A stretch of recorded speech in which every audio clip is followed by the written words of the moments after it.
Spencer King here, bringing you some good American propaganda. Sorry about that, not to offend any Southern drawl American speaking people. Just trying to get my American in, because let's face it, Northern United States people sound like Canadians, and Canadians sound like Northern United States people. So, but only in the deep South does that Southern drawl get really good. So let's do this quick review of the first turn of Operation Devil's Brigade. And why don't we start all the way over here?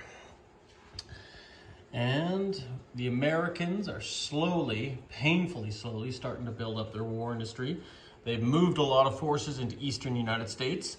They now have two B-17 bombers primed and ready to go, along with this fighter here in the coast. When the call comes, they might be going across the pond to help out these British limeys here, played by Hambone, but we'll see. We got the Devil's Brigade here, primed and ready to go, training well in Quebec, so we'll see if they make a difference in this war.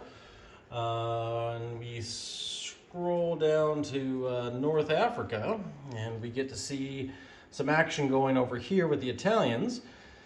Well, the Littorio came in with her fleet, and they have struck terror in the Gibraltar garrison there, and they did surrender. Of course, there was nobody there, so it was open for the taking.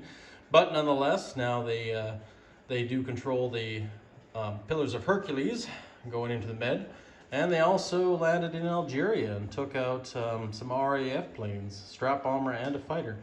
And unfortunately, they did not get a hit back. So the Italians, well, I shouldn't say they didn't get a hit back. They did get one, but the Italians, nonetheless, were decisive in this victory in Algeria. They're flanked by Free French on either side right now currently, but we'll see if this Vichy thing goes into effect. Down here in Libya, the Italian Air Force has been stationed. As we pan north, the Italians built a Strat bomber, and we have a German fighter there protecting Rome, along with their Strat bomber. And they've moved some forces into Yugoslavia and tank division here into Romania. Panning over back here, the French have slowly expanded their empire and have occupied Holland, Belgium. Took it away from the Germans, those sneaky, sneaky French. Vive la France. Vive la France. Look at that, they got Paris surrounded. This is gonna be a quick war, no doubt. Helped by that French fighter there. And then of course we have Canadian forces now have landed in Scotland to help out the British. And up here we have the German Luftwaffe ready for their next campaign. So we'll see how that goes. All quiet on the Eastern Front right now. The Russians are just playing with themselves and just moving around and just, getting their tanks looking pretty, going through Red Square, doing some parades. Not too much right now, but we'll see. Because definitely there is slow but surely activity going on over there. But I'm sure the Germans want to settle their accounts with the French. Down here in Eastern Africa, Hambone has been sneaky with the French ships and have linked up with a lot of the British units and keeping them free French. They bugged out of Syria and went into Transjordan. Panning down even further south, though, the Italians have made gains in Kenya. They bugged out of Ethiopia, Italian Somaliland, and now they are in Kenya in force.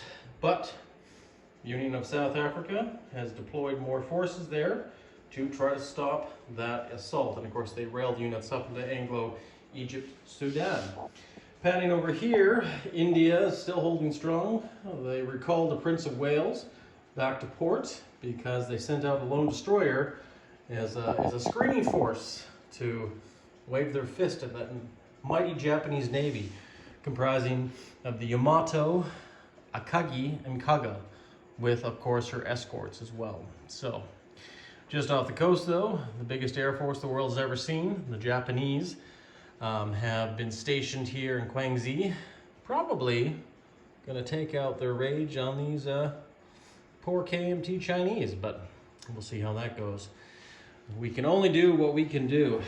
Further south, though, the Australians, taking advantage of this, have decided to expand their empire and have moved westward and have annexed the Dutch territories of Java.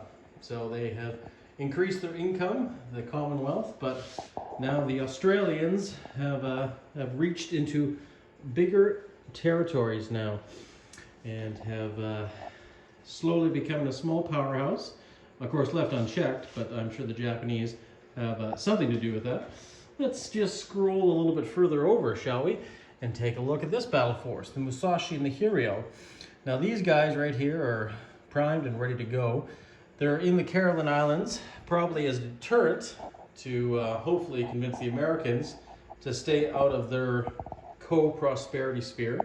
I don't know if that's going to help or work, because the Americans left their fleet, sailed them from San Diego to the Hawaiian Islands with the USS Yorktown with a fully loaded flight deck, as well as the USS Iowa, plus several other escort ships, Baltimore-class cruisers, some destroyers, some Gearing-class destroyers, and so on and so forth. So, with that being said, we will see what happens here if the Japanese strike force under Admiral Kondo will move to challenge the Americans or not.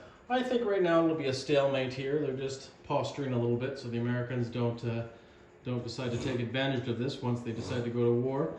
But this strike force over here is definitely a concern, because the Prince of Wales and India are not very strong at the moment. And then the Americans, what did they do? Well, they laid down the USS Hornet and the USS Enterprise in the western parts of the United States to hopefully get to some sort of naval parity with the Japanese. Over here in Japan, it's been cleared out by quite a bit, but of course they have taken several territories in China, as well as they are keeping a keen eye on the Russians up here in Siberia. So all in all, not a bad first round. Interesting. Some battles going both ways decisively in some ways, but very interesting. I haven't played a Global War 40 game in a long time, and especially this BBR. Love this map. Still can't get enough of this map. But anyways, guys, take care, have fun, stay classy, and hopefully you tune in for round 2. And who knows what the Americans are going to do this time around. We'll see you guys real soon.